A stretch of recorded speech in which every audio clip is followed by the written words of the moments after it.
the story that I have been waiting to tell you guys, and it's a short one, so I know we have a packed show. But I delete some stuff. I'm coming home from work. I pull up in through like our little gate thing to pull into the complex, and I see a cop car. I said, "Oh, someone broke the law." So as I get closer, I realize there's 2, 3, 4 cop cars and a fire truck. I'm like, damn, somebody's apartment is on fire. So you have to drive around the other way.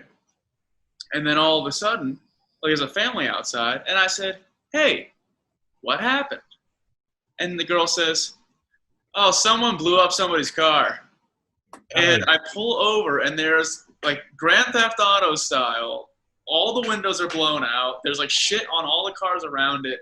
You can tell it just finished burning. The whole front end is melted and shit. And I was like, well. And mind you, I get home from work at 5:30 p.m. So somebody blew up a car at, like, 4 o'clock in the afternoon. Yeah. Crazy stuff happens on mountain time, Jake. Yeah, it is mountain law out here. Something similar kind of happened in town on the first night of, like, the riots and whatnot. Someone from Jet, which is the other news station in town, they left their car unlocked, and some people stole it and, like, drove it to Ohio and then drove it back and then lit it on fire. Damn. People just love lighting cars on fire. It is fun. It's a pastime.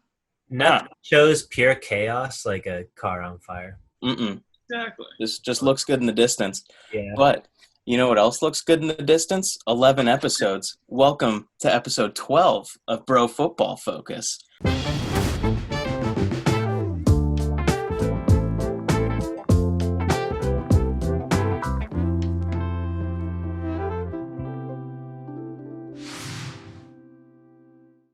With me, as always, is Austin. What up? Jake. Hello. And our very, very special guest, our honorary guest of the week, Mr. Corey Petrocarla. What's going on, guys? Not much. Do you want to tell our 33 subscribers a little bit about yourself?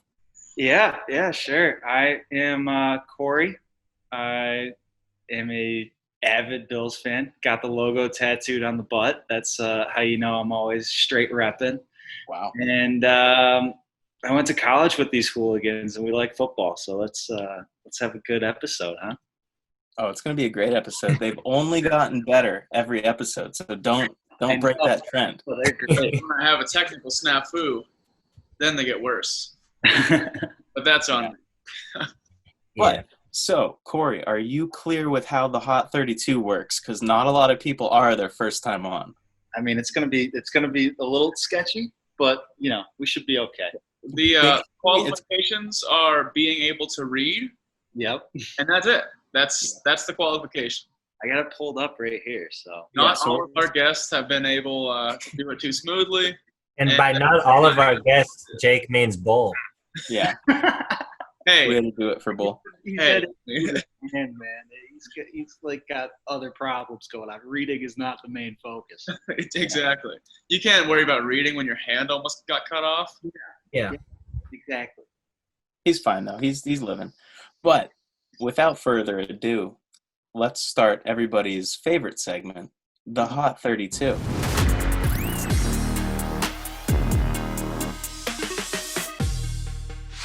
In Arizona, with the possibility of a canceled 2020 NFL season, would Larry Fitzgerald let last season be his last season, or would he return for the 2021 season at 38 years old on top of a full season off of football? Larry Legend. In Atlanta, ESPN's Jeremy Fowler described Julio Jones as an avatar, saying there is only one of him. Like Jake Sully avatar? Jake Sully, you are like baby. Wow. All right. In Baltimore, Marlon Humphrey says his favorite play of his career so far is when he peanut punched the ball out of Juju Smith-Schuster's hands and then recovered it. Ravens then have a scoring drive, winning the game against the Steelers. That's a pretty baller. Yeah. Out of Buffalo, Stephon Diggs tweeted Tuesday saying, "I love football with all of me, but there's so many unanswered questions with this upcoming season, I'd be lying if I said I was comfortable starting back up. Uh-oh. Wow. In Carolina, Christian McCaffrey leads running backs in most consecutive catches without a drop since 2006, with a total of 192 consecutive catches, according to PFF. But again, what the fuck do they know? Yeah, shit. Especially Throwing shade. But in Chicago, talking about the Bears, LaDainian Tomlinson thinks Allen Robinson needs to be more consistent. In the Natty, Joe Burrow partnered with Athens County Food Pantry and Foundation for Appalachian, Ohio to create the Joe Burrow Hunger Relief Fund to help hunger in Ohio. Okay. Skyline chili for everyone.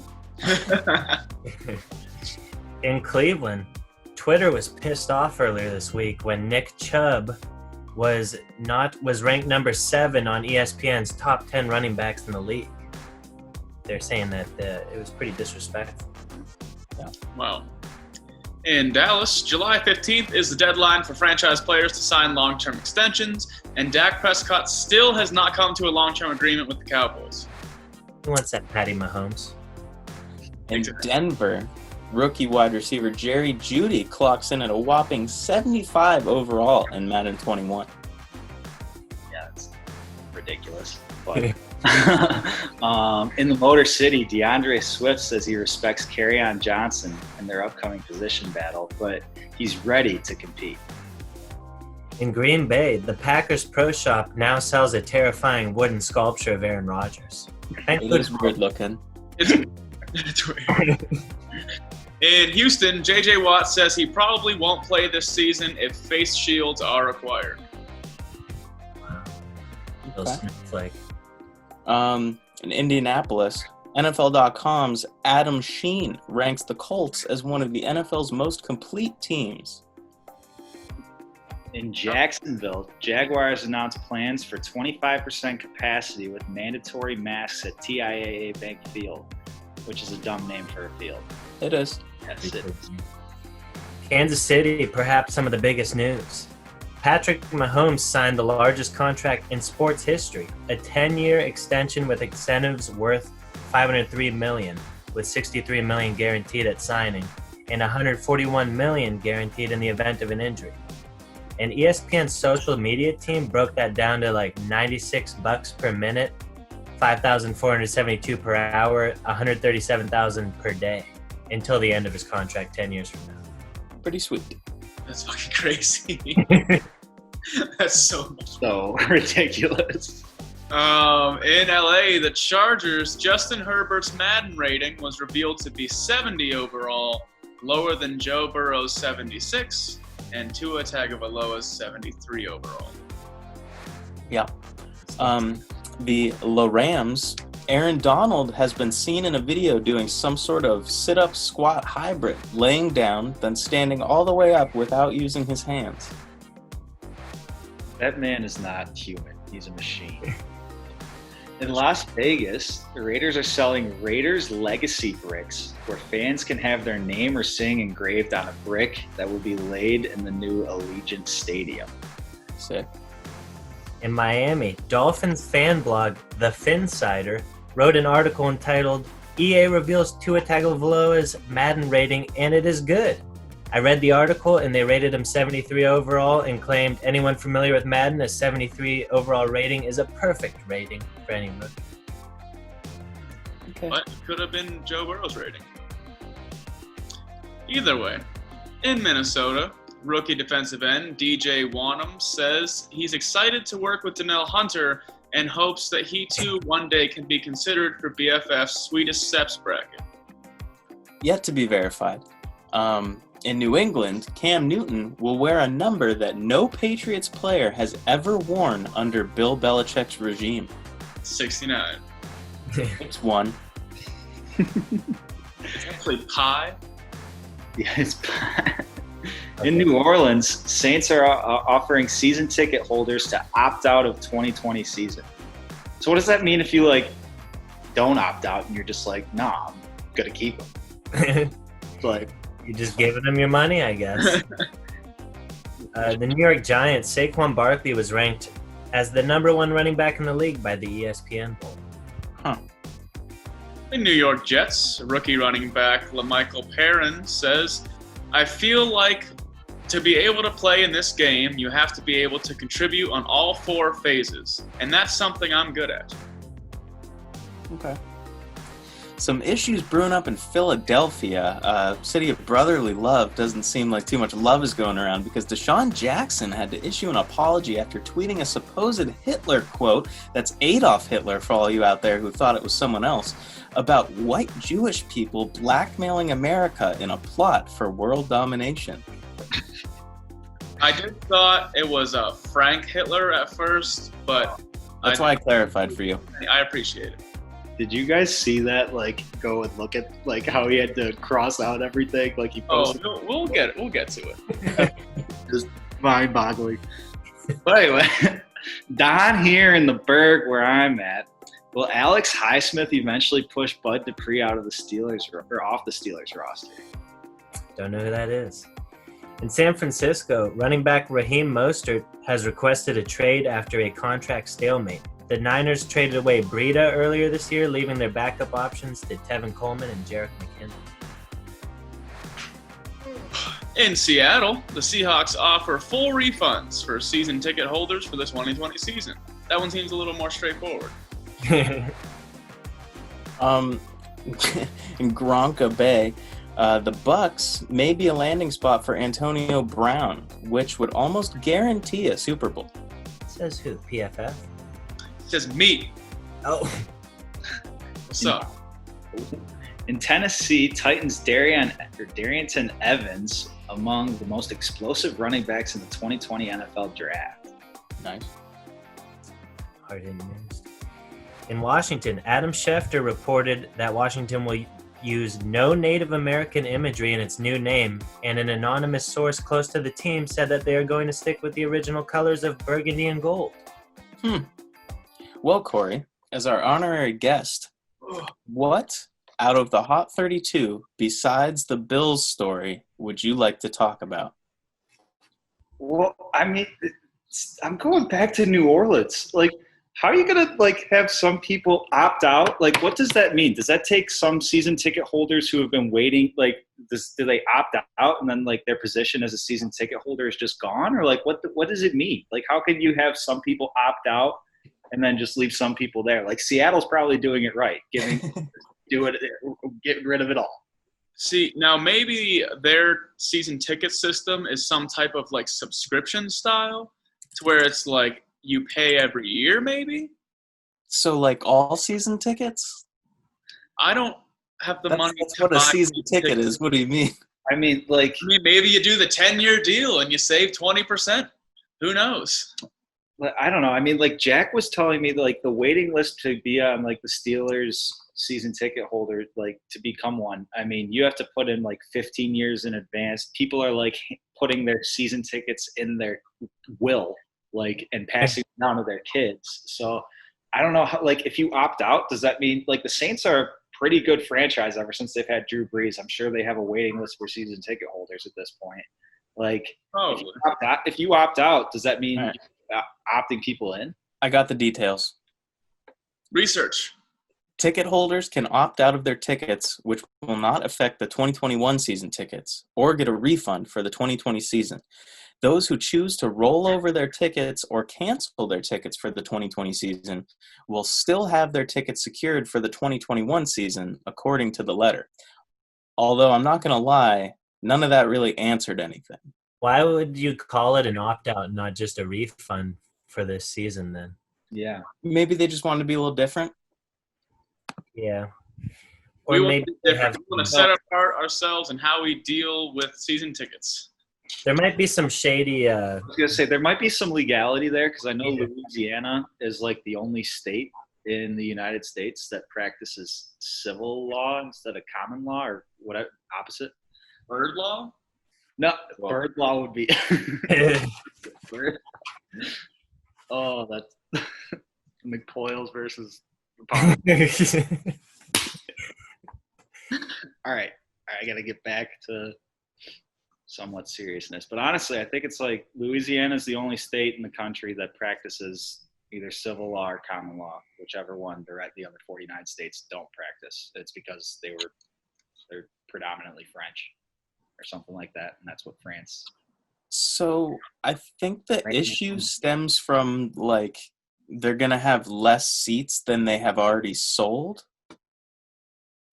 But I prefer Corey's gross of the French heritage of the Louisiana natives. Yeah, it's all about the wording. It's all about the wording of the law. That could definitely still be in play, but I'm saying I think the reason why they put it out. But either way, dumb move on the Saints. Jake, what do you want to talk about? I would like to talk about. It's not really news, but I saw this earlier, and I think it might be a place that we can capitalize on. This is the Las Vegas Raiders offering Raiders Legacy bricks. And what it is just literally stones that get put on either, I think it's the ground that you can walk over. And it's like, Raiders fans for life, the Garcia family. Go Raiders, Bill, whatever. I think we get one, and we just put at Bro Football Focus and then some other bullshit underneath that. Or we buy all of them and just have a portion of each brick cut out. So it's like a giant mural of like us. Our logo? Jake, I'm going to pump your brakes here really quick on at least the all of them proposition, because I don't know if you remember about a week ago, we had a problem with one of our members putting up $20 for a promotion. So I don't know. I think it's probably going to be for all the bricks an easy like $5,000 from all of us. But again, if we just max out credit cards for this fantasy league, we can use whoever. If one of us three wins, we can get a portion of that.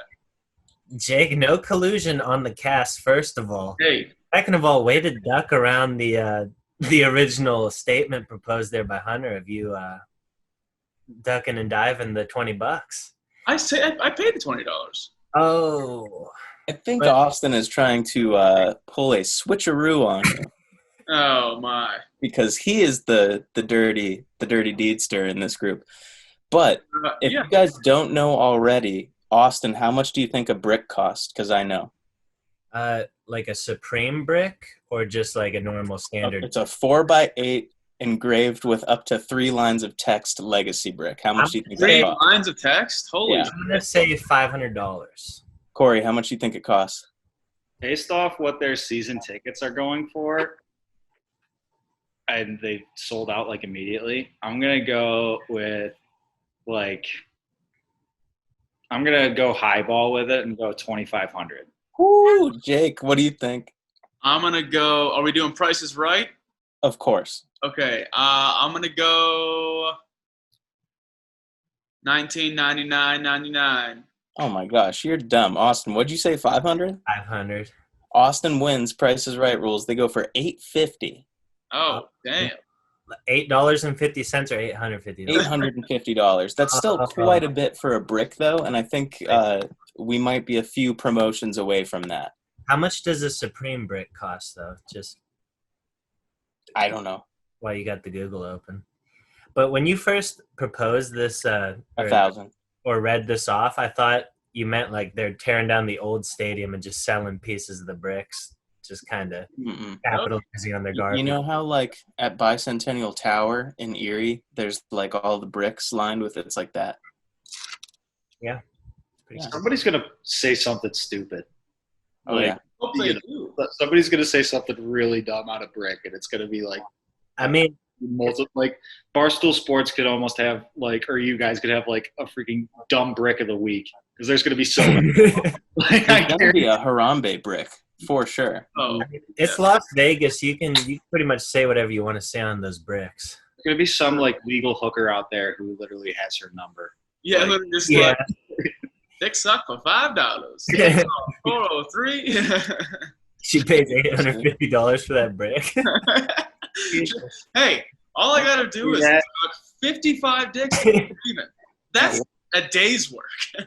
Once you pay that, it's free advertising after that. Exactly. It's gonna pay for Yeah. everything out there. We should definitely put up the $8.50. I think it'd be worth it.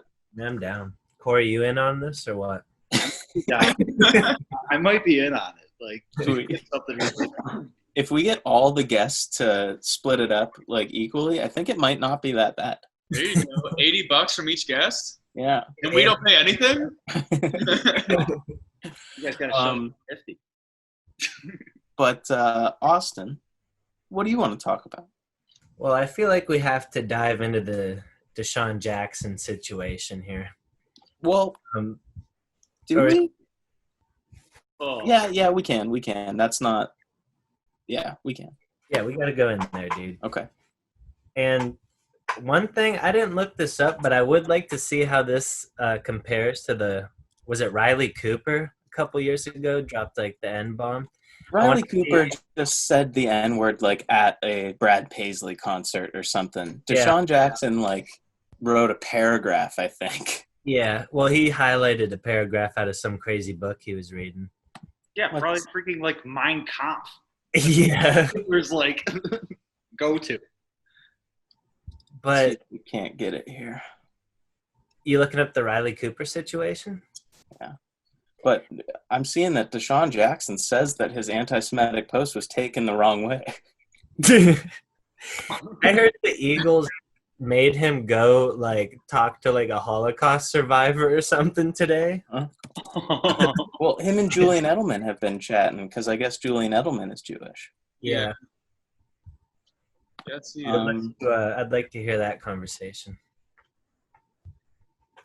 Apparently, he posted a fake Hitler quote on Instagram. See, that's why I put supposed, because some was saying it was Hitler, someone saying it was a fake, a phony Hitler. All right. Well, I read that the book that he was reading out of was like some crazy anti-Semitic like extremist guy, and those quotes were not real from Hitler. That where he was. So it was like the Karl Marx of anti-Semitism. Yeah. Possibly, but I'm going to read you guys the highlights of what he said. Again, this is what Deshaun Jackson said, not what I said. This is another, we could edit some serious craziness into Hunter's. Yeah, but he posted a quote attributed to Adolf Hitler, which stated that white Jews will blackmail America, they will extort America, their plan for world domination won't work if the Negroes know who they were. It is also used to suggest Hitler was taken the wrong way. I guess it says here at the bottom, it is also used to suggest Hitler was not motivated by racist ideology in that he believed that Negroes are the real children of Israel and the real Hebrews, which were stolen by America in a direct challenge to God. So that does sound more like Hitler. Yeah, he's reading a weird book. I'm not going to stand by it. I mean, this is why I don't read. Because, I can't have that stuff cloud up my mind, yo. Yeah, and you don't know who's writing this book that you're reading. It could be anybody. Mm-hmm. I want to know who was like, hey, Deshaun, I've got a book for you. Who's just like, here you go, man. You don't just stumble upon that book yourself. Like, somebody has to tell you about it. Yeah, that's I was going through Audible, and I figured I had some spare time, got it on audiobook. I just don't see that being on, like, the Kindle, like, on the marketplace, like, on your Kindle or something. You have to, like, go get the paperback copy for that. Yeah. Yeah. No. I bet Lane Johnson turned him on to it for some reason. I don't know. Just something. Lane Johnson's a really good tackle, but something tells me. Those are hefty accusations there, H-Dog. You starting beef with Lane Johnson? Sorry. I don't know. I think the boldest part about it is that the Eagles owner is Jewish. Oh. Yeah. Well, is Doug Peterson Jewish too? I think so. I think they said one of the coaches was at least. Yeah. I don't know. Might have been Doug Peterson. I don't know, but that was definitely a boo-boo by Deshaun Jackson. You guys think that he's reading this book paperback or with like a Kindle Fire HD? It's paperback because the picture Like it was literally just like he highlighted. I'm pretty sure from what I remember. And like what Corey said, I don't know if you find this on the Kindle bookstore. I think you go into a racist library and find it. You go into like the 6th floor of the library in like some dark shady book alleyway, and you pick the floor that the elevator doesn't go to. Yeah, it's in the archives. There's some paintings of Hitler on the wall, and you pick this bad boy up there. All right. Yeah, Deshaun Jackson fudged up. But what I would like to talk about, because I think this will lead nicely into the next thing we should talk about. But do you guys think Saquon Barkley is the best running back in the NFL?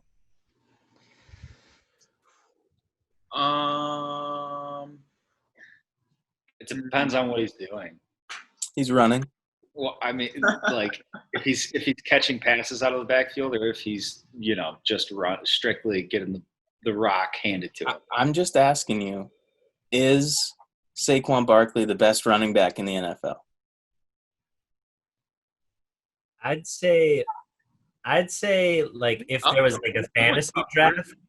If there's a fantasy draft, I'd probably take him number 1 overall. But I'd say probably you wouldn't take Christian McCaffrey. There's just something about Saquon's quads that makes me want him in the backfield. Yeah, but that's nothing against Christian McCaffrey. Also, Nick Chubb is an absolute stud running behind a shitty offensive line, and Derrick Henry. Yeah, Derrick Henry's pretty fucking good too. I'd probably put him at my number 1. I will say Zeke Elliott is extremely overrated and not even close to number 1. Yeah, I didn't even consider him, honestly. Yeah. I think it's the top 2 are Saquon Barkley and Christian McCaffrey. Yeah, for sure. It depends on, but Saquon released that video, I think like a couple days ago or something, of him catching all these ridiculous passes. He has good hands. He's got good hands. Yeah. Just not as – Christian McCaffrey is probably the most ridiculous receiving back I've ever seen. Yeah, I agree with that for sure. And especially now that he has put on probably like 45 pounds of just raw muscle. Is he hossed up now? He's hossed up. I mean, he made it far in the sweetest steps. And that was like an old picture too. Yeah. I think if we're talking about everything he can do for you, Christian McCaffrey's probably the best because he's also like a slot receiver. But I do think if it wasn't Christian McCaffrey, if we're just talking about pure running backs, I might be in the Nick Chubb camp. Yeah. I think, dude, Chubb last year was like unstoppable. Well, the last 2 years, I think he's graded out as PFF's highest rated running back. Yeah. He's definitely super underrated. Yeah.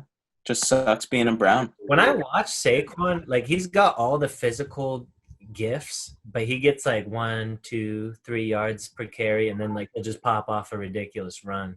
Like when you watch Chubb, when you watch like Derrick Henry run, Nick Chubb's got vision. He's just grinding 8, 10 yards a carry.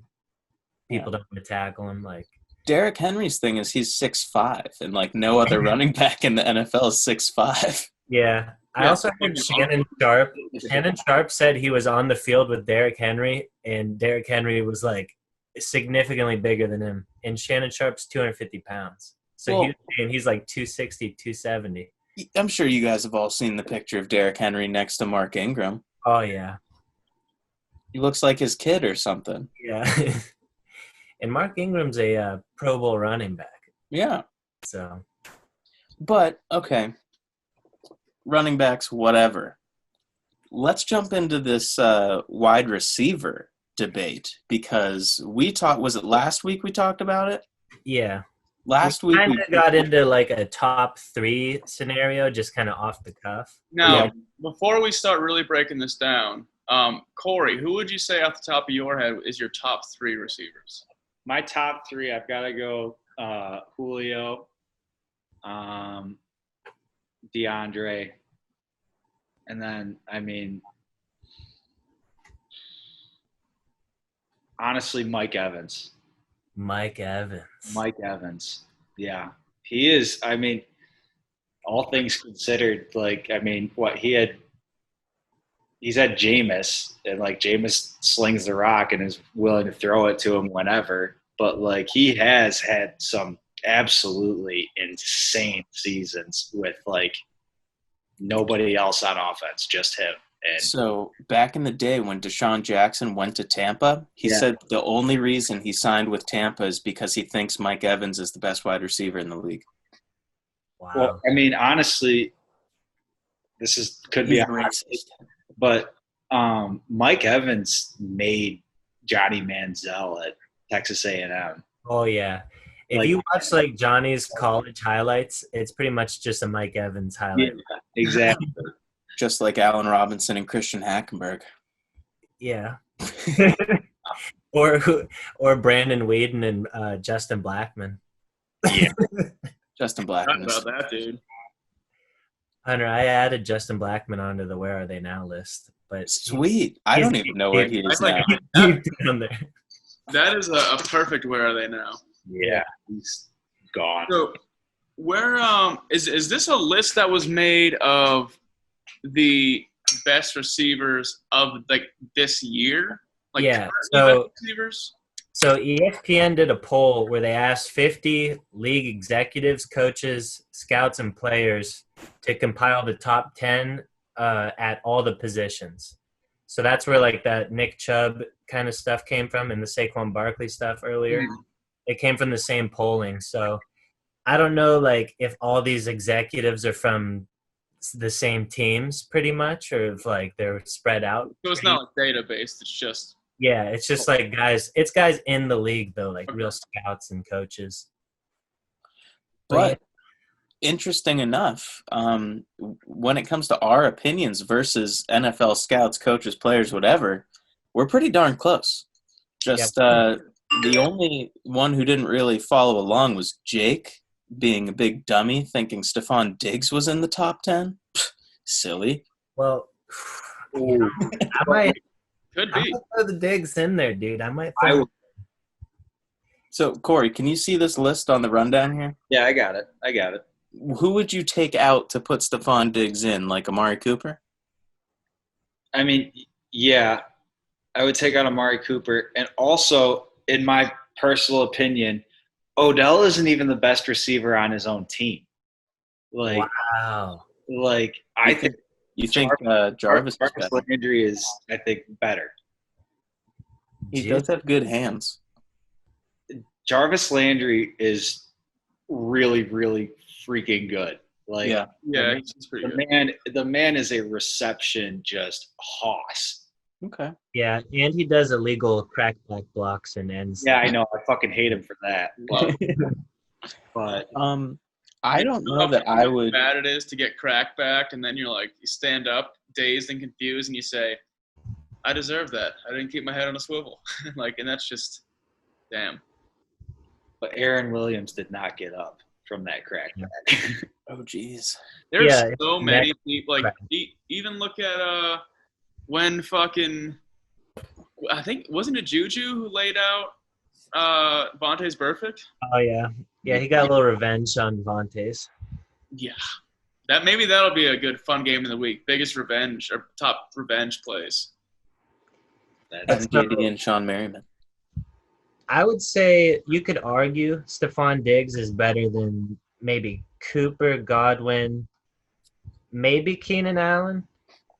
I think Keenan Allen's he's just not very fast, but he's a super good route runner. So Amari Cooper's definitely not very consistent. He has shitty games like pretty consistently.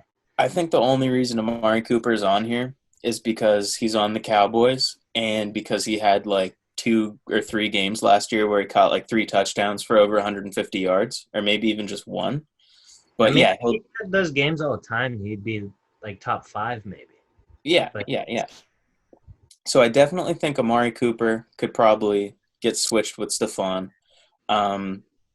I completely agree with Keenan Allen being on the list because I think Keenan Allen is very underappreciated because he is slow, but he is one of like the crispiest route runners in the NFL. Yeah. Like people talk about Stephon Diggs and his route running and like Devontae Adams route running and stuff, but like Keenan Allen will make dudes fall right out their shoes. Yeah. He's bald. Another thing is Diggs was kind of the number 2 on his team. It's kind of the same argument we had with Chris Godwin. So you think Thielen is better than Diggs? At least in the Vikings offense, like Thielen was when they only had one receiver on the field, it was Thielen. I don't know if that's like a blocking thing or what it was, but they're pretty even like stat wise. I mean, Thielen got way more targets and catches, but they're as far as yardage and stuff, they're pretty even. Yeah. I will say I'm pretty surprised to see that they put Tyreek Hill below Odell Beckham. Yeah. I wouldn't take Odell off of the top 10, but I definitely think he's in the lower 5 because early Odell, like obviously awesome, but since he got traded, he hasn't really popped off. Like I think if you took Tyreek Hill and put him on the Browns instead of Odell Beckham, he would do better than Odell Beckham's doing. Maybe. Yeah, you could argue. Maybe no one will ever do good on the Browns. Who knows? The only other thing I want to really touch on with the ESPN list is Chris Godwin being so low. I think what year is Chris Godwin in? Like 2? This will be his 3rd year coming up? This is his 3rd, maybe. I think if Chris Godwin has been in the league as long as Stephon Diggs, I think they'd probably put Chris Godwin like in their top 5. Yeah. I guess it's kind of you don't know if he just had a fluky season because he's only been around like 2 years. But he's had a good 2 seasons. His rookie season was good. Yeah. With Jameis Winston throwing the ball 5,000 yards. I mean, you're going to have Tom Brady coming in as a more game manager point in his career now, I think. So, yeah. That is going to be very interesting. I just want to see O.J. Howard get used because there's so much O.J. Howard hype, but, like, I haven't seen that guy do anything. Yeah, right, except for, like, a stint of, like, a few games where he just goes off. You'll pick him up in fantasy because everybody's talking about him being a sleeper, and then just shits on you. Yeah. He's riding your bench all season because you don't want to get rid of him. What if he pops off? Exactly. What if he pops off? Yeah, it just pops off like O.J. Simpson, you know? Oh, geez. The juice. Yikes. All right. Any of you guys have anything else to say about these lists here? I mean, Hunter, are you still sticking with the Godwin better than Evans argument? Yeah. Wow. Yeah, I think Chris Godwin's better than Mike Evans. Wow. Chris Godwin's like 22. Mike Evans like 26. Come on. You want to talk about Madden? Come on. I mean, who's getting that number 1 corner, Hunter? Who's getting that safety over the top? We'll see this year. Yeah, we'll see. Probably Gronk. Honestly. Strong. Playing that scene. Tom Brady got like a fucking powerhouse around him. Yeah, who's their slot guy in Tampa? It's probably going to be Antonio Brown if Oh my God. Isn't it Humphreys? Or did or did he get moved? I feel like he's still there. And if it's not Humphreys, do they still have Rashad Perriman? Because he absolutely went off at the end of the year. Yeah. I don't know. But so you got 2 solid options on the outside. You have the best tight end tandem since Gronk and Hernandez. Yeah. With Gronk and Howard. So and they got another tight end. I can't remember his name. He's Cameron Brate, yeah. Cameron Brate's better than O.J. Howard. He started over him, I think, last year. Yeah. Is Cameron Brate still on the team? Yeah. I think they're talking about trading or cutting O.J. Howard because they don't even know if they'll start. Hunter's clicking away, getting the research in. I am clicking. Yeah, no, looks like he's still in Tampa. He's got a weird face. We'll do a weird faces bracket. Nice. All right. But yeah, so at the end of that, we found out that we are on par with NFL coaches, managers, players, just headspaces. So yeah, got good stuff. Jake, do you want to go over these league COVID-19 rules? Yeah. So new league rules. Some of them are pretty whack, and by some of them, it's all of them. So, number 1, No post-game interactions within 6 feet of each other. No jersey swaps. No on-field fan seating. And no media in the locker rooms. Now, from a player's perspective, they're probably happy about no media being allowed in the locker rooms, especially if, like, they lose. They're probably not wanting to see media at all. But, it is what some people would call a contact sport. So even just the fact of if you're going under center, a quarterback has his hands deep in the gooch of a 400-pound man. And they're worried about interactions 6 feet from each other. Like, yeah. If you're gonna play the game for fucking 2 hours, went in the locker room with everybody, sat super fucking close to each other. You're on the sideline, super fucking close to each other. Like, but after the game, that's when we really gotta keep it down. I mean, you got guys blocking helmet to helmet, breathing on each other's mouths. Yeah, helmets get ripped off. People spit in each other's mouths. People kiss. Everyone spitting on their gloves to get the sticky. Exactly. Jake, this third point here, if there's no fans on the field, these 90-degree days, how are they going to cool off the quarterbacks? Yeah, I think there needs to be more tents involved. Maybe it's tents all the way up to the sideline, so it's instant shade. Could you imagine if some team's legal team took that, how that's supposed to be? They got 110,000 people in the stadium. Well, there's no fans, dude. So Corey, do you think it's kind of ridiculous that they're going to be playing football, but they can't swap jerseys? Dude, what about the fact that these teams at halftime, they all run into the tunnel at the same time? So there's 48 guys dress on each team. So there's 96 guys and coaches all running into their own locker rooms at the same time. That is just going to be one big interaction of some sort of cesspool bullshit going on there. They'll probably spread that out a little bit. Yeah, they might have to go single file, what's that called? TSA? Yeah, and then by the time they do get that all done, halftime's going to be over. Yeah. Once you walk in, you just turn around and walk right back out. I mean, there's no stopping everyone. You're riding a bus, you're on a plane together, you're fucking playing football against all these people. You're constantly going to be around people. Yeah. If one person has the coronavirus, it's going to be like that, high school health class STD poster where you bang this person, well, they banged all these people. And it's just going to spread and spread, dude. It's going to be. When they tell you that if you have sex once, you've had sex with the whole earth. You've had sex with 10 million people. Yeah. I love the no jersey swap thing because the NFL has been trying so hard to figure out a way. I know Roger Goodell has just been trying to figure out how can I get rid of this? How can I do it? And it's literally this is COVID. It's the perfect excuse for him to be yep, no more of that. Nope. He just takes it in no one would notice. It's the no fun league. Everybody knows. No more fun. Nope. I mean, you could just take your jersey and mail it to the other guy. But it's all about the pics on the gram for after the game. That's true. Yeah, dude. Plus, if I'm getting somebody's jersey, I want it to be sweaty and smelly so I can go home and just bask in it. We can just put it in. You want to hear my hot prediction for the season? What? Lay it on us. First game's going to happen. Do you guys remember when all this popped off?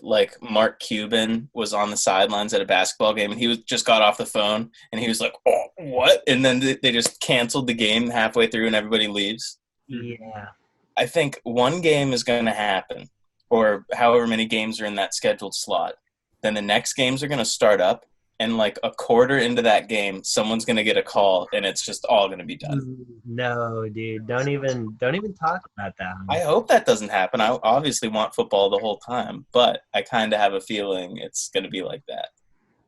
See, I just say, let's see the players that, tested and have it. Let's just see how it affects them, They are primetime elite physical condition, so they might be good. Yeah, I think it's a lot more possible that the college football season gets canceled, or I think it's like very likely that it gets canceled versus the NFL, because like in the college, you got like twice as many people going to all these different schools. There's like everyone's interacting with thousands of people on campus every day if they still even have school. And that's just a big shit show. But I think the NFL guys, like they just got their family, they got all this money, they can quarantine, they can play it pretty safe, I think. The Ivy League has already canceled the season. Yeah, I heard that. Yeah, I wouldn't be surprised if just college is canceled. I think there are places already saying, like, we have plans to go all online. Yeah. So, like. Yeah, I don't know how that's going to work, dude. The college football season is probably pretty much over. Like, so I don't know why the NFL can't just do like a basketball type Orlando bubble. Because their hotels and their food situation is apparently not very good. I mean, it's the NFL. They can probably figure it out.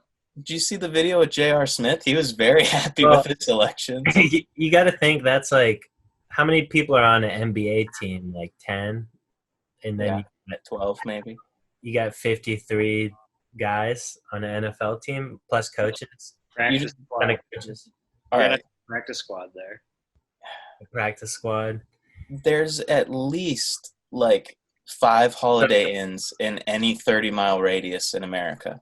Here's another reason. You would have to have several football fields because you can't – it's like when you play basketball, like you can have multiple courts going. It's easy to get a complex like that. But, like, you can't have multiple football stadiums all right there. You go in a city that has a bunch of high school fields available. Well, that in of itself, minus COVID, why don't we have a facility that has 25 football fields next to each other? Yeah, Cooperstown football. Exact. Dude, if there was a little kids football camp where like 100 teams came in a giant football tournament and you just got to see little kids dicking on each other, that'd be fucking awesome. Yeah, I'd watch that on TV. That would be sick. Yeah, if Roger Goodell was smart, he would do what Dana White did with the UFC and just get a sick island in Abu Dhabi and just erect 32 football fields, or 16 football fields is all you'd need of just sand. And we kind of already have it. Like, they had the Pro Bowl in Hawaii for how long? I mean, Hawaii's got a bunch of like little islands and all that bullshit. So each team could get their own island. I'm sure there's like 32 Hawaiian islands. Gotta be. I mean, it's like 8. Well, there's got to be some littler ones that are like literally like 100 by like 52 or whatever. It's just the football field. There's just the sideline. Like, as soon as it's sideline, it's just water.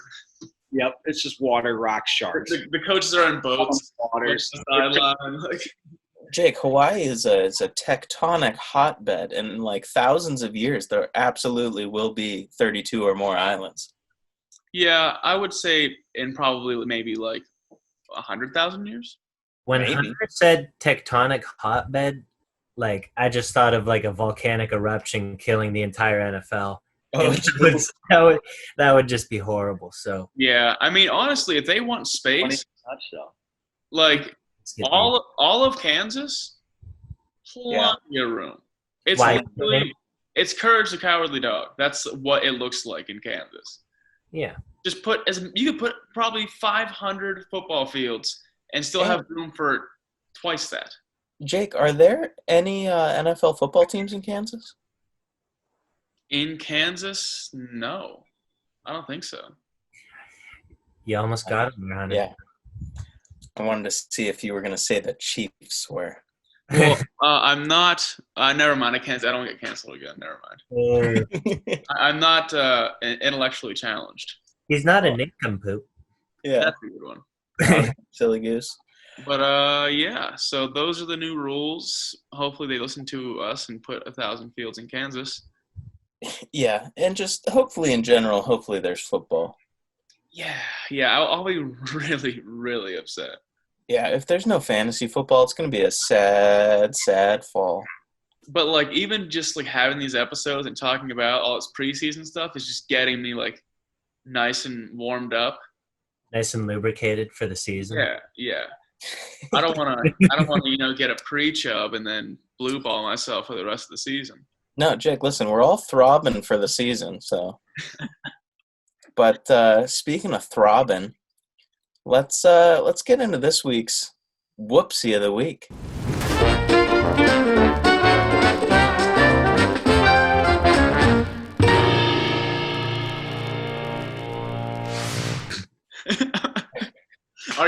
Is it some throbbing incident?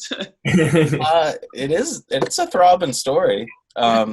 Because back in the news are two good friends of the podcast. I don't know why I did a bunch of fingers. Two good friends of the podcast, DeAndre Baker and Quentin Dunbar, who, as you guys of course remember, were in the news for burglarizing a household, and then they were like, "No, we were playing Madden. That couldn't be us. What do you mean?"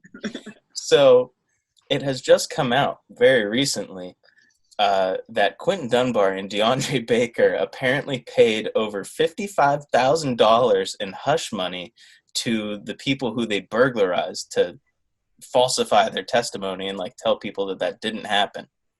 Obviously, I'm telling you that they just paid them off, so people know it did happen. Not so hush hush now. See, I thought you were such a deep-seated insider that this was where the news was breaking. Oh, no. I saw this on the internet. If we can just break one story, we'll take off. All we need is one. We could even lie. Corey, are you familiar with the DeAndre Baker, Quentin Dunbar situation? I was not, but I think it's hilarious. Yeah. I mean, no, we didn't break into that house. We was playing Madden. Yeah. Come on. It's just no, they said they were at the same house playing Madden at this party. Yeah. But it couldn't have been us. What do you mean? Now, Hunter, do you remember the original amount that they stole? Because if they can pay $55,000 in hush money, why are they robbing people to begin with? Were they just pissed off? I think, are they just robbing people just to be like, fuck it, we got nothing to do, let's go fuck up some people's shit? That's what I was thinking. Because at that point where you have that much money, you don't need to rob people unless it's just for fun. So yeah, I think they lost a poker game or something at that party, and they were trying to steal their money back. So they're just butthurt. Honestly, no man, no one clowns on DeAndre Baker. Yeah, maybe it was a little bit of both. They actually had money on the Madden games. Ooh, they lost. Ooh. And they worked on the sticks. Oh, the NFL players getting worked, probably playing as themselves. Yeah. Ooh. And there was probably some nerdo, 16-year-old kid there who wore a Supreme shirt and a backwards hoodie. And backwards hoodie. Hood. And just beat his ass. He's like, I'm going to steal this kid's Rolex. Yeah, fuck this kid, dude. Yeah, if you were playing with the Giants or the Redskins, you'd probably have a tough time winning a Madden game. Unless you have Saquon literally do everything. Yeah.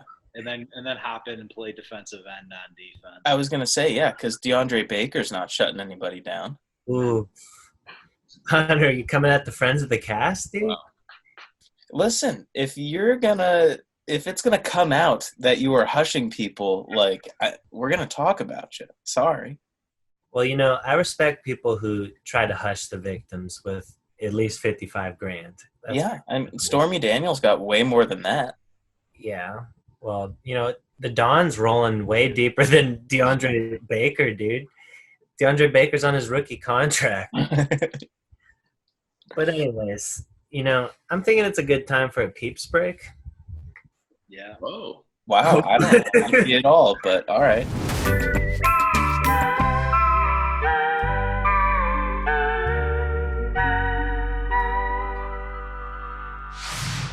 Did you have any of those dribbles on your pants that you can't help afterwards?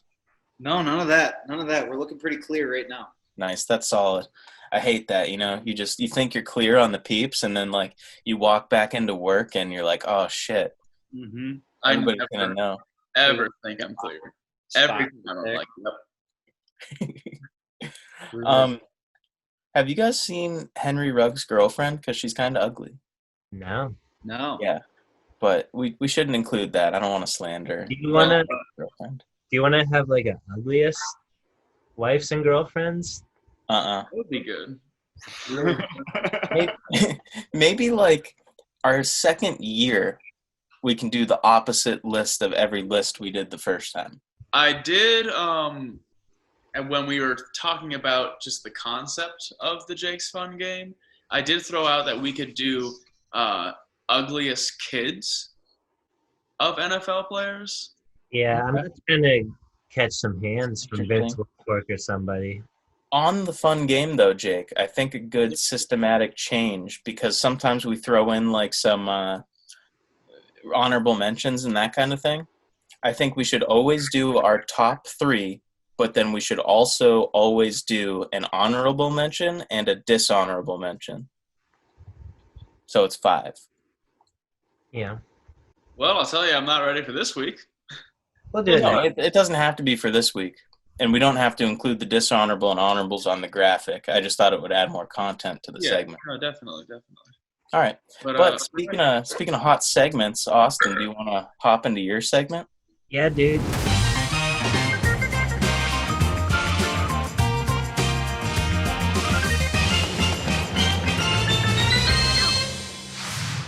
So, for the where are they now, do you guys got the picture up on this guy? Oh, yeah.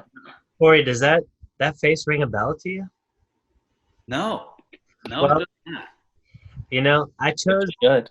this guy, you know, because I knew you were coming on the cast, and as a Bills fan, I think it's good to talk about him. So let me paint the picture for you here, Jake. Are you about to talk about arguably the worst draft pick that we have ever had? Oh yeah. Oh. So back in 2009, you know, young Austin, I'm pumped for the draft. You know, we took Marshawn Lynch the year before, or maybe 2 years before this. You know, I just want a good team built around him. So the Bills, they need a linebacker in this draft.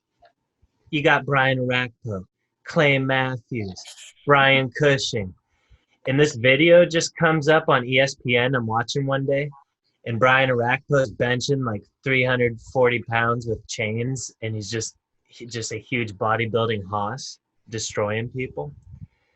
And the Bills GM, Buddy Nix, said, the only time the bench press is used on the football field is to pick yourself up off the ground when you get knocked down, and we don't want that guy. And then he went ahead and No strong guys on this team. He went ahead and took Aaron Maben, like 11th overall in the draft, ahead of all these, like, Clay Matthews, probably a Hall of Famer. Brian Orakpo, been to the Pro Bowl a bunch of times, super good. Brian Cushing, Rookie of the Year, pretty good linebacker for like a decade. And like as soon as we make the pick, I was so disappointed. Like a video of Mike Mayock comes up. He's talking about how small Aaron Maben is, and he's like, one thing I know for sure, this guy cannot stop the run. And they show like a low light video of him getting pancaked. But they said he only played 12 games in his college career, and we drafted him first round, top 12. Wow. And yeah, so immediately after that, he holds out a training camp like until the team offered him a 5-year, $25 million deal, which is pretty damn good for a rookie. And he played his rookie season, all 16 games, got 0 sacks and 18 tackles. So just slightly more than 1 tackle a game. Wow. Then he dropped the song Maben Mayhem. Have you ever heard this song, Corey? No. Well, we'll see if our audio guy can get it going over the video. But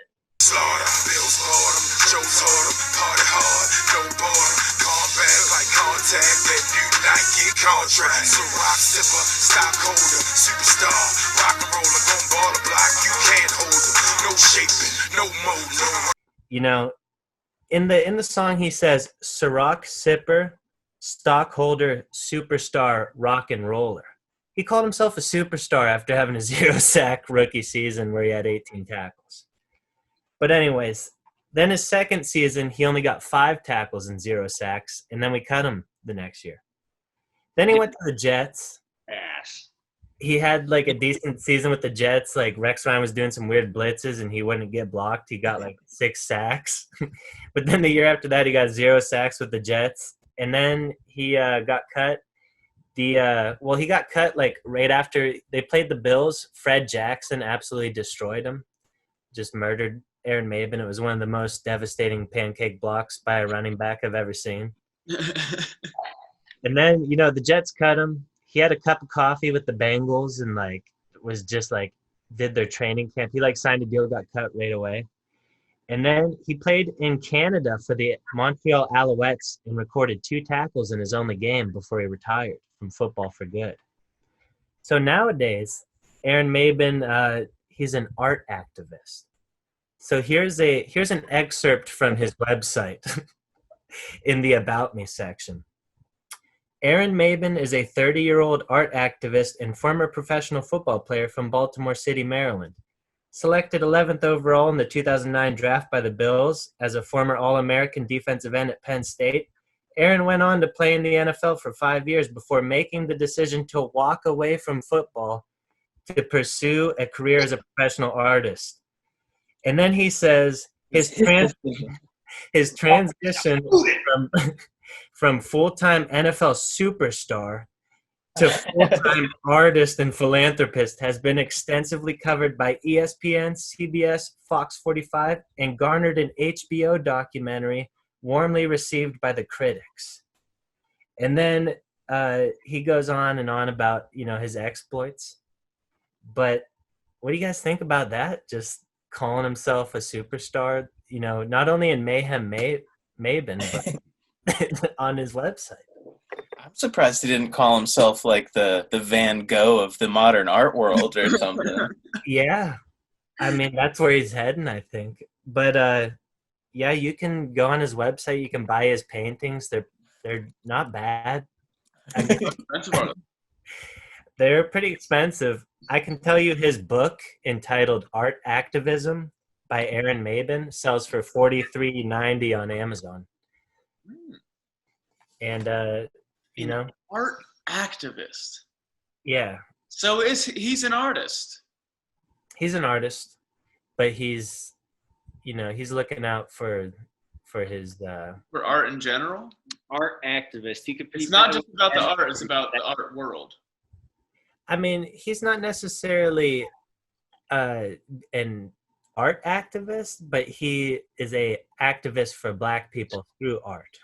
Oh, okay. Yeah, I'm looking at the art right now, and it looks like a lot of pro-Black stuff. Now, Hunter, remember when we looked at him several years ago on his art? I feel like it wasn't. I feel like he's capitalizing on the times now. I think too. I absolutely think that, because definitely when we looked at him, it was not it didn't have a message like this. Yeah. See, what if you go on his website and it's all fake paintings of him making some nasty sack, or blowing some dude up, and it's a portrait. Strip sacking Tom Brady. That was from 2010. You probably don't remember that play, but yeah. Dude gave multiple angles. I'm talking multiple angles of every single sack that he had in the NFL. It would be less than a 1-minute video. He only had one season with sacks, and it was the Jets season. Like I said, he didn't get blocked because he was coming free. Austin, it'd be like that guy from Michigan State who came to Harbor Creek that one time. I thought it was Ohio State. Maybe, whatever. But he showed his highlight tape, and it was 2 sacks. Joel Penton? Yeah, Joel Pennington or Penn. Yeah.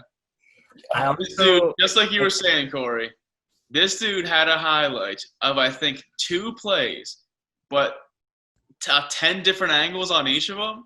And so he's like, yeah, I'll show you guys my highlight real quick. Shows us the reel, and everyone's like, oh, wow. Oh. And then we're sitting there like, wait, that's the same play over and over and over again.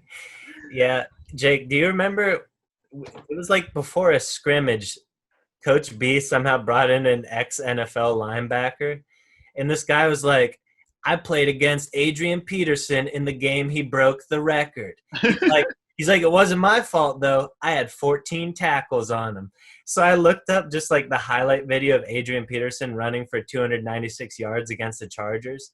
And the guy was like, Adrian Peterson would like be fucking people up, juking, stiff arming, trucking. And this guy would come up from behind and like clip his ankle. Again, like from behind, like just on for dear life. Yeah. So, fellas, real quick, for $15.19, I might buy this piece of Aaron Maben artwork. It's like a sexy, curvaceous lady and a panther. Wow. And it looks like the panther's mouth is white, so some internal albino panther. Now, Hunter, do you get like the original that Aaron Maben himself painted? No. I don't think so. No. There's no way, right? You just get a copy. Yeah. It's a 100% cotton, acid, and linen-free archival paper, though, so that's pretty cool. That is pretty cool. Oh. Yeah. Worth it. This is an Aaron Maben original. We should see if we can get him on the cast. Like, if we'll say, hey, come on here and promote your artwork. We see that. We can say we're an art podcast. Yeah. We know you're a big activist superstar. podcast. True. So he also has like a lot of weird categories on his website. Like not only does he have wall art, but he has home decor, furniture, bed and bath, tabletop, office, tech, apparel and bags, outdoor lifestyle, and collections. How much shit is Aaron Maben putting his stuff on? Yeah. Do you think he's like slinging this stuff, or do you think he's still living off his NFL contract? I think he can do this because of his NFL money. Yeah. Exactly. Do you think he's breaking even at least? I don't know. These coffee tables are really expensive. This one is just a Virgil Abloh table. Like it says table in quotation marks. Like that's just off-white. Wow. I mean, Speaking of furniture places, did you guys hear about the Wayfair stuff? no. Supposedly, the furniture, like online furniture store Wayfair, they are running this like child trafficking ring I could see it. through their website. And they're like using like they'll have like a piece of furniture and they'll have the price listed at like $10,000, and the name of the furniture thing is like the first name of a child that has gone missing. Oh. And like over and over again, it's like the same picture of the same cabinet, but it's like $12,000. This one's $10,000. This one's $11,000. And each one is like a different name. And it's like, that's the name of this child that went missing in this time. That's the name of this child that went missing in this time. Do you Jake, think how did anyone's, you find out about this? do you think anyone's accidentally ordered one of those cabinets, like a super rich person, and just had a kid shipped to their house? Well, supposedly they're shipping them in boxes. I don't know. I don't think they're like controlled enough. For Jake, A dead child. Is this no, fake they're news? holes in the box. But I think Hunter, this sounds like a real. This sounds like a real Mullen legalized weed cigarette story. Monica had showed me, and there's a bunch of, because it was been trending on Twitter today, and there's a bunch of videos and shit of people explaining it. So Well, it's pretty crazy. Jake, the reason why I asked you is because the person I found out about this from was actually Hazy. Oh, She was talking about it along with some FEMA death camp stuff. Wow. So, Like, I don't know. I wonder what Deshaun Jackson has to say about all this. Are they shipping these kids in like Christmas Story for G-Way crates? Well, that's what Jake said. He's pretty sure there's holes in the containers. well, that, but also I think if you're running that elaborate of a scheme, you're not going to just have like the jeopardy of shipping. Like I've had my packages lost so many times. Yeah, you don't want to lose that cabinet. But the thing is, like, maybe if you're selling $10,000 cabinets, you probably got some private shipping, some private trucks moving these things. Express mail, 1-day shipping, $48. Fair enough. Samia 5-inch or 5-foot shelf storage cabinet for $12,000. Yeah, so Samia is like the name of a missing girl. The Olivia storage cabinet. Hunter, buy one of those and see what happens. It's crazy, dude. I could max out all of my credit cards right now and buy a child. And I know we're not a true crime podcast, but on top of that, after today, after all this shit has been trending, these items that were listed at like $10,000, like this dude had the page on and he's like, okay, this one right here is like $10,000, $1,100. Clicks refresh, the price dropped down to $45. That's a hot deal. Yeah. Oh yeah. No, that's like 99.8% off. That's crazy. Yeah. But I do think we should divert from the human child trafficking talk. Yeah. Yeah. It is a problem. It should be stopped. Absolutely. I'm glad we brought light to it.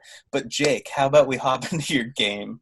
Yeah. And thankfully, the game is unrelated to that. I thought it was best children you could buy online. best cabinets on Wayfair. No, it's not a joke. Kids should not be trafficked.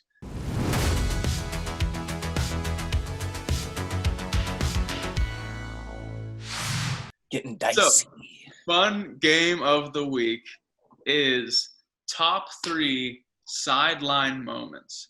And this could be players doing some funny things on the sidelines, fans, coaches, refs, literally anything on the sideline, and except for actual in-play sideline catches and runs and stuff like that.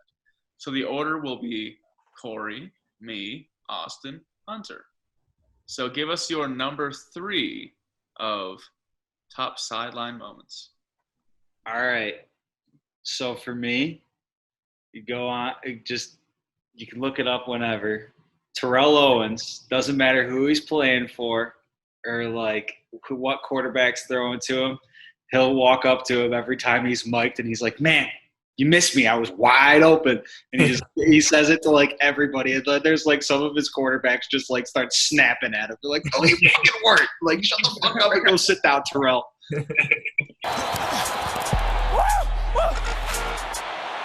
I was open, Jeff.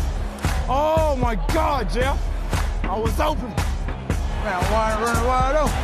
I ain't never been so open in my life. How much wide open can I get? Wide open. That was touchdown, man. If he threw it, that's touchdown. Just throw that right here, I'm gone.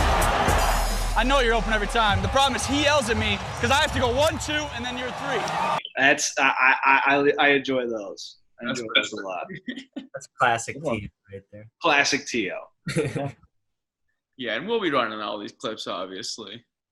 But my number 3, whatever my list went, my number 3 is when Marcus Peters yells back at a fan who's like, you fucking suck, and he gets up off the bench and he walks right over to him. He's like, what? Like, what?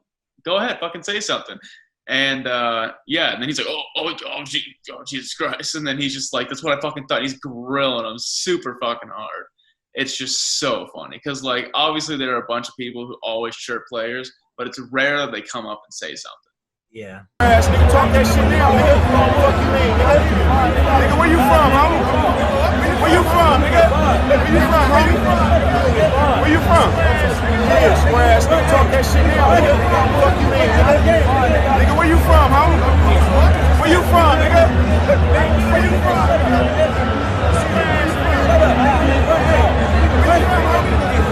Where you from, homie? And especially to have, like, an aggressive DB, like, that's scary. That's a good one. My number 3 is Peyton Manning versus Jeff Saturday on the sidelines. Mm-hmm. So the Colts just went like 3 and out or something in the red zone, and Peyton Manning just like, they kept going into like run formations. They're supposed to run it. Peyton Manning would audible out, throw an incompletion. So when they got back to the sideline, Jeff Saturday was on the bench and was like, we need to run the damn ball back down there. And Peyton Manning heard him from way down the sideline, and he's like, what'd you say? Like, ran over, got in Jeff Saturday's face. He's like, quit calling the damn plays, Jeff.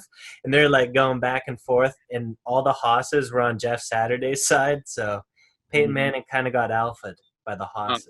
Got down there pretty close to the end zone. Damn it!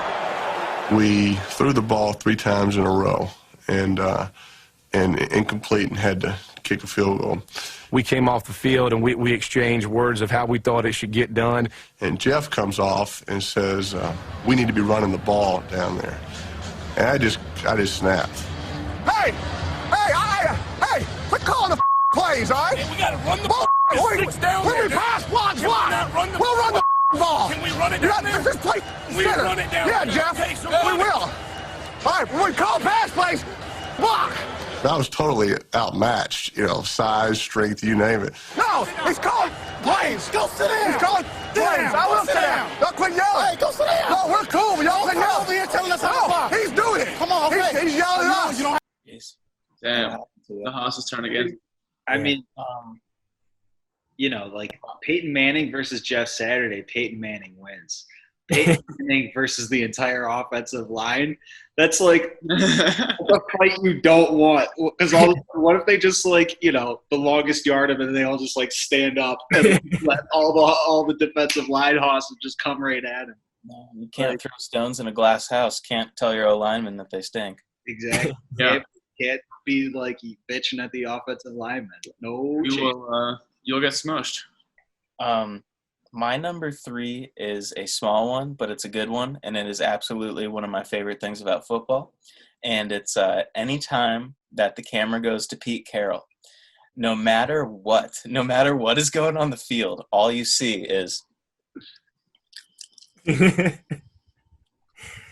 They do a dramatic zoom in on his mouth when he's chewing that juicy fruit. To throw the slant to Lockett, and picked off by New England.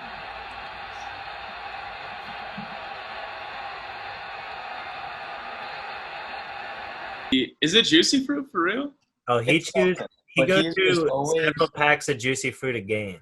For 3 straight hours, he's just chawing. Yeah, but how many drug tests has Pete Carroll failed? I think it's multiple. Yeah, he constantly fails the Adderall drug test all the time. Wow, I did not know this. Yeah, I didn't Any inside information from Corey. I'm pretty sure he's failed it 3 times. He is also 70 or something. Yeah, so. he's popping fatties. Richard Sherman failed the test for Adderall when he was in his prime with Seattle. So I wonder if Pete Carroll's dishing this stuff out to Pete Carroll's Addy blood. I hope he's still selling them to players. He's like, sorry, dog, that's $5, man. All of a sudden, you're gonna have Leahy and the Marcinkos hitting them out everywhere. Hitting up Pete Carroll. That would make sense, dude. He's chewing away all that jaw. Sorry, Rick. This one's an extended release. I hope it's zebra gum, or some really shit, chiclets. I'm telling you, it's juicy fruit, dude. It's 100% juicy fruit. Juicy fruit. It's gonna move you. But Corey, what's your number 2? All right, in honor of Kyle Orton, I have to pack a chew for this one, boys, because Kyle Orton packing a fat hoss on the sideline during the 4th quarter against the Cleveland Browns versus a Buffalo Bills game. He had the amazing stat line of he went 17 of 31 for 190 and 2 picks to lead the Buffalo Bills to a win. You need a chaw after that. Mm-hmm. But I will say neither an honorable or dishonorable mention on my list, but I have seen a sideline interaction with Chad Henne when he was the starter for Jacksonville. He had a mustache at the time, and he had a Gatorade cup. Clearly, you could tell he was just chawing on something. That was my number 1. What the fuck? Your number 1 was not Chad Henne. It was. It was. I loved it. No, it wasn't. I would like to bring up something real quick. The Chiefs fans for the next 10 years will never get to experience these kinds of moments because they got a solidified superstar quarterback. That's not true. Patrick Mahomes could pop his knee out of its place again and then, Who went in when he went down? I don't know, Matt Castle. Matt Castle, another classic Bills experiment for a little bit there. Yep. I honestly couldn't tell you who the backup in Kansas City is. I have no idea. I don't know. I have Yeah. no clue. So my number 2, and I remember bringing this up on a previous episode, but this is when DeAndre Hopkins, he's talking to one of the coaches, and he's like, there's somebody on the coaching staff, and the guy says, hey, I just want to let you know you're the best to ever do it. And DeAndre Hopkins looks at him and says, I know, and just walks away. Like, that's so fucking tough. I just want to say this to you. Right now, you're the best in the game. I know. The dude right there said, hey, man, I was going to tell you, you're the best receiver in the game. I said, I know. Not even like any, just like, oh, thanks, man. I really appreciate that. He's like, I know. Get the fuck out of it. What are you fucking talking to me for? Scrub. But that in and of itself puts him up a little higher on my receiver list. That's fair. Clout. My number 2 is the legend, Shannon Sharp, calling the National Guard after the Broncos destroyed the Patriots. I'm calling the president. President, we need a National Guard. We need as many men as you can spare because we are killing the Patriots. So call the dogs off. Send the National Guard, please. They need emergency help. Please help these folks. They're coming. Help is on the way. Help is on the way. Help is on the way, I promise you. The president, I called the National Guard. Okay. He said to the National Guard, help is on the way, I promise you. In 10 minutes, help will be here. In 10 minutes. Okay, you coming. We understand. He coming. They sending help.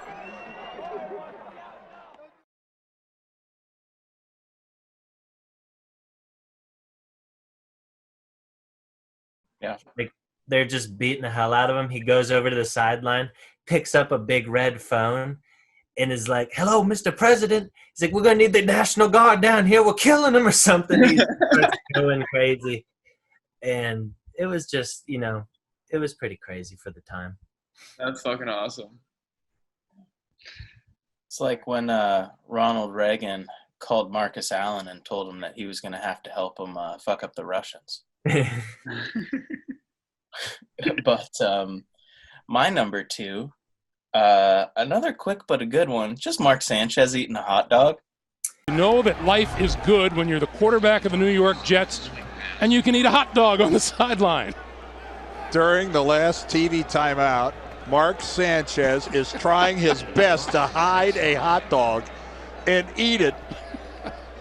Oh, wow. One week it's Antonio Pierce saying playing the Raiders was like a scrimmage, and now the other team's quarterback eats a hot dog during the game. That was my number 1, Hunter. That was my number 1. I think it's so funny because, like, the commentators are talking about him. They're like, you know what? You got a great guy on the team who's just sitting there eating a hot dog or something. He's just putting some mustard on his dog, just chowing. He was kind of trying to be inconspicuous on the end of the bench, and the camera's just like tossing down a dog middle of the game. But that's my 2. Sorry. That's pretty sweet.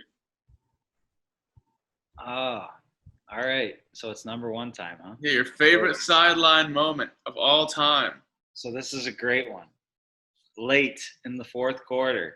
I'm not sure who the Chargers were playing, but they had to call a timeout because their kicker, Nick Novak, really had to take a freaking leak. So this was like back in 2011. So that's before like the medical pop-up tents and all that bullshit. So Nick Novak's just taking a leak with like how many thousands of people watching. That's like gotta be the ultimate stage fright. And then go and kick a game-winning field goal. Holy shit. The water boy is like holding up a Gatorade towel for him. Gatorade towels and everything. Now you think about Novak and what his range is. Well, Novak did hit on a 53-yarder earlier today.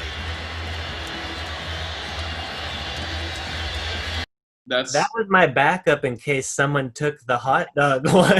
A dishonorable mention. See, I would have loved if he had to take a shit and just took a shit on the sideline. There has to be some players that like take a dookie. They're like, pop up the medical tent. I got a shit. I saw a video of Aaron Rodgers going in the medical tent, and they suspected he took a shit in there. Yeah, like they have a KFC family bucket just sitting there, so they can just safely transport it out. Who's that basketball player who got like carried out of a playoff game because people thought he was injured, but he really just shit his pants? I have no idea who you're talking about. But that's what I'm talking about, though. I know what it's so funny. I know what you're talking about. There's pictures of this dude getting like firemen carried out of this game. And everyone like taking it. He looks like he's in so much pain, but really he's just got poop in his pants. Oh man, I'm gonna try and look it up. That's awesome. That is awesome. So, all right, my number one, and this flirts on the line of sideline moment and celebration moment, which will be a different game. But because the sideline did get involved, I'm going to count it. But it was when the Steelers play the Saints, Antonio Brown gives the Choppa dance. And then later on in the game, Michael Thomas and all the other Saints on the sideline just keep making fun of him for doing the little motorcycle dance down the sideline. And it was just such disrespect.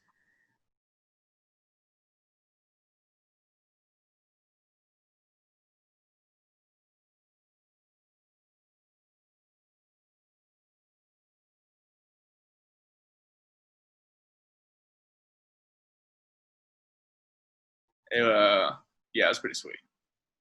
I do appreciate the big time disrespect. I added a picture under the list so you guys can see the basketball thing. All right. Oh man. Nice. But he just looks like he's in so much pain. He probably is, Hunter, dude. Oh my god, dude. Pretty heinous. Yeah. All right, Austin, what's your number one? All right, so my number one, I have to improvise here, but I'm going to go ahead and say anytime they show Jay Cutler on the sidelines, because back in the day, Jay Cutler was always just looking like fucked up, like just you could Photoshop a cig in his mouth at any moment, just like the classic man. Smoking Jay. 2nd and 9 with 20. Snap to Cutler under pressure. Rolling to his right. Cut's going to keep it at the 20. Run right, 25, 30 to the 35. Of air first down. Picks it up with his legs. See that speed? Who's chasing me? That's just speed right there. I was just cruising too. I was cruising. I was like in third gear.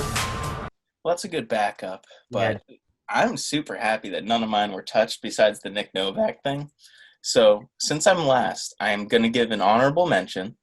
And that honorable mention is anytime Rex and Rob Ryan are together on a sideline, because they're twins, but one looks like a normal fat dude who had liposuction surgery, and then the other one is just like a dirty, rotten, homeless Santa Claus version of the same thing. Yeah. Real quick to go off the Ryans. I saw this one video. Do you remember when Rex had to run like 40 yards after the ref to try to call a timeout? Yeah. And then he told the ref, he's like, man, you can't be making me do that. Like, come on.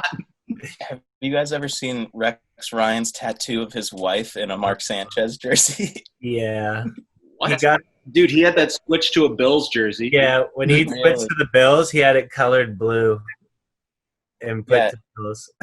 Also, Rex Ryan has a foot fetish, but Rex Ryan on his, like, right here has a tattoo of, like, what is supposed to be his wife. It's just a scantily clad lady in a Mark Sanchez jersey. Yeah. Which is now apparently colored Bills colors. Does it still say Sanchez? Which if he was smart, he would just get blacked out. Just, like, cover up everything, man. Yeah. Black rectangle? Yeah. All right. But I will say I do like Rob Ryan's look a lot better. Ben Rex Ryan? Yeah. He has one of the best. Someone you remember? The homeless dirty Santa Claus? He kind of looks like the Big Lebowski. Rob is definitely like the pot-smoking brother. Yeah. Like, he loves football, but he's definitely down to smoke a doobie with some of the linemen after the game. He's got one of the best football bellies in all the NFL. Yeah, I mean, literally, he has skinny person legs, skinny person arm, and a massive belly. We're gonna have to do a football belly segment. Yeah, okay. But my number one for best sideline moments ever, and I think this is the best sideline moment ever. Malcolm Butler intercepts the ball in the Super Bowl. Oh. Camera goes to Richard Sherman's reaction, and Richard Sherman's just like he looks like he sees like a small child burn up in a fire or something. Like everyone's going to ask the same question when Pete Carroll gets to the podium, the head coach of Seattle. The first question out of guaranteed. What was that call? Your second and goal about what? Inside the one? Inside the one at the most. And Malcolm Butler and it's Marshawn Lynch. His reaction is just so like he's just so crushed. That's a good one, dude. I've never seen such raw emotion from a player before. Like, that is the worst feeling ever, seeing your team lose the Super Bowl last second. Yeah. That's a good one. So that's numero uno in my book. Oh. Yeah. We'll do some digging for that one. But I don't think you'll have to dig for that one at all. I'm not as savvy as Bulls tech team, i.e. Huffy. You'll find that one real quick. Just type in Richard Sherman reactions. If you just type in Richard Sherman GIF, it's probably in the top 5. Yeah, it's up there. Oh, yeah. Yeah, that one and him like intercepting a missile from Kim Jong-un. Yeah. I think another hilarious one that you just kind of have to take into context is like Matt Barkley. I know this might hurt some of the Steelers fans out there, but Matt Barkley last year when Renegade came on and he's like the second string quarterback, hasn't contributed to the game one bit, is just wailing his poncho around like an absolute goon. Like, all right, man. Like, the linebackers, like the whole defense, Trey White doing that makes sense. The dude who has contributed 0% to the game, other than the fact that he probably was like the perfect combination of Mason Rudolph and Duck Hodges last year. Like, for the practice squad. The practice squad, like, yeah, that was his contribution to the week. Like, that's it. Yeah, he was enjoying it for sure. He was really into it. Really into it. Matt Barkley's position, and I knew I was probably never going to be a starter in the NFL, I'd be having as much fun as I could. Yeah. I mean, backup quarterback's a great position to have. You get paid buco money to just ride the bench and know the offense. Oh, yeah. You have the best seats in the house. Sometimes they don't even know the offense. You get Landry Jones in there, he doesn't know what he's doing. Yeah. That's true. He wears gloves on his throwing hand. That's weird. That is kind of strange. Eddie Bridgewater is the only one I think who's made it successful, kind of, so far. Yeah. We'll see this year. Austin, do you have an honorable mention? I mean, I kind of were you scrambling? Yeah, I used up everything I had. I think, maybe Odell Beckham punching the thing and it hits him in the head.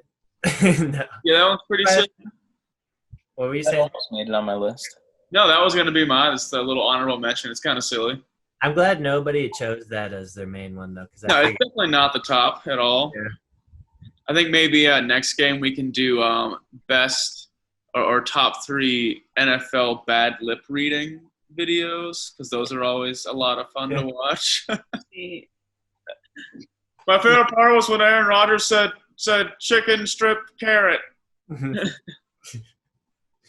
We can get into that, I guess. That's getting down the rabbit hole. Jake, I'll have you know the best part of those is when Adrian Peterson says egg roll. Because it looks exactly like he's saying egg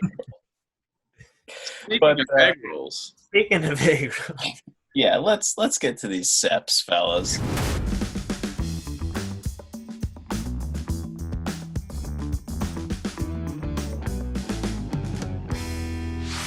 Yeah, it's semifinals. Corey, have you been following along with the bracket? I have. I've been voting a good bit, too. Okay. Yes, active voter. I'm not even. You're right as an American. Yep, exactly. Again, some results that I'm not necessarily too happy with this week. But have you guys looked at the results yet? Don't say the results. Let's just go into it. I haven't viewed them at all. Okay, I'm looking at them right now, but we can talk about it first. All right. So, Austin, between Jalen Smith – actually, no, I'm sorry. We'll start with our esteemed guest, Corey. Between Melvin Gordon and Jalen Smith, what do you think about those SEPs? How did you vote in this? Jalen Smith, dude. Really? Oh, yeah. Those bad boys, I mean, Melvin Gordon, like, he's got the ball in his hands. He is holding on to that rock with this bicep flex as hard as he can, wedged in there. Jalen Smith, that's an after the game, just casual, like, I'm taking my tape off my finger photo. And, like, that bad boy is still looking fire. Like, only one of those bad boys is exposed. That is true. What are we saying? He's stuffing another bicep or something underneath? No, what I'm saying is we have no room in the sweetest Seps bracket for perennial sleeve wears. That's why Myles Garrett and Jamal Adams weren't even considered. Yeah. And why fucking Aaron Donald got kicked out. Yeah. You know, I don't think we can take that into account this far in the bracket, though. He's made it all the way down here. Off of that one step, we got to go with it. So, Austin, are you saying that you also voted for Jalen Smith? Well, this is what I'm saying. They're both pretty comparable, but I think Jalen Smith is a classic case of the darker the berry, the sweeter the juice. And I think, he's showing more definition here. And he's definitely got sick delts. I think something that plays into that is how sweaty he is, because he has this like gloss on him, whereas Melvin Gordon has this flat opaqueness. That is why the new trailers for 2K look so good every year. The sweatiness. Yeah. Yeah, this definitely adds a factor. I will say the one thing that, because I did vote for Melvin Gordon, and this is because when I was really analyzing, it seems as if Melvin Gordon's biceps are more vascular. The veins pop out a little more. He has the hostess vein. Jalen's got kind of the same vein, though. It is similar, but I think the as I like to say, bulbosity of that vein itself. All right. Well, I'm just going to give you guys the results because I think the next one will be a bit more contentious. Seems like the fans agree with you. Jalen Smith has made it to the finals with 67% of the vote. Oh, that was I'm not disappointed. Yeah. Yeah. So, Jalen Smith, welcome to the finals of the Sweetest Seps bracket. Wow. This next one, though, we got the guy who started the bracket, and we got the guy who might end the bracket. We have Danielle Hunter versus Khalil Mack. Corey, what are your thoughts on this? I've been a Khalil Mack guy right from the get-go. Those Seps, I mean, just they're perfectly proportionate. Yeah. The one is flexing a little bit, and the other one is coming back like he's coming around, like and that one in the back is still looking just like ready to freaking go. Like a viper that could just. Yeah, exactly. That thing is getting ready to just go back and stuff some tackle in his chin like no other. Yeah. Versus, I mean, look at those. I mean, he is flexing in the locker room with some bands. Like that is obviously gonna, get your shit popping. Like, I don't know. I think Khalil Mack is just, I mean, in game. Like those are the Seps right there, baby. Now, Corey, the band thing is highly debated, and I did suggest that we use multiple images for this one. But I can attest that Danielle Hunter has some goddamn Seps on him, bands or not. Like he's just the same thing with Khalil. These are guys that just walk around unflexed, unpumped, and just look bigger than any of us could ever achieve. I mean, the thing about Khalil Mack too is like the biceps are great. The triceps are almost even better. Like, I mean, I think even just shoulders in general. Like, I mean, the man is just ripped. There's Right. no other way to go about it. I added a Donnell Hunter picture. What do you think about that one, Corey? No bands involved. there's the hostess right there. Oh, I mean, that is a good one. It's similar to Khalil Mack. I mean, he's not even – it looks like the play is over, and he's just happy about something. But you can tell he's doing a full body workout right now. That's a full body flex right there. He must have just gotten like a sack or a tackle for loss or something. You just Googled Daniil Hunter and just look at every single picture is just like a bicep picture. So, Jake, what do you think?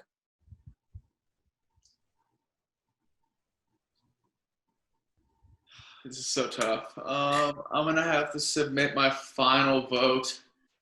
I'm going to have to say Donnell Hunter. Just the hostess arm, the dude's looking just super jacked. Fuck, I don't even know, yo. Because if you look at Khalil Mack, he has action figure arms. Looks like he's made of plastic. He looks like a G.I. Joe, dude. He does. Fuck, I don't know. Go, pick me last. What? Pick me last. I already did. Oh, who are you voting for, Austin?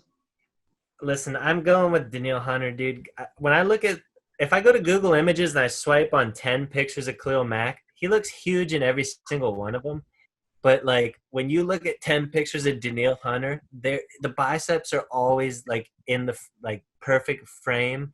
The veins are popping. He's just looking ginormous. I don't know if he, like, curls before he goes out on the field or what he does. Right.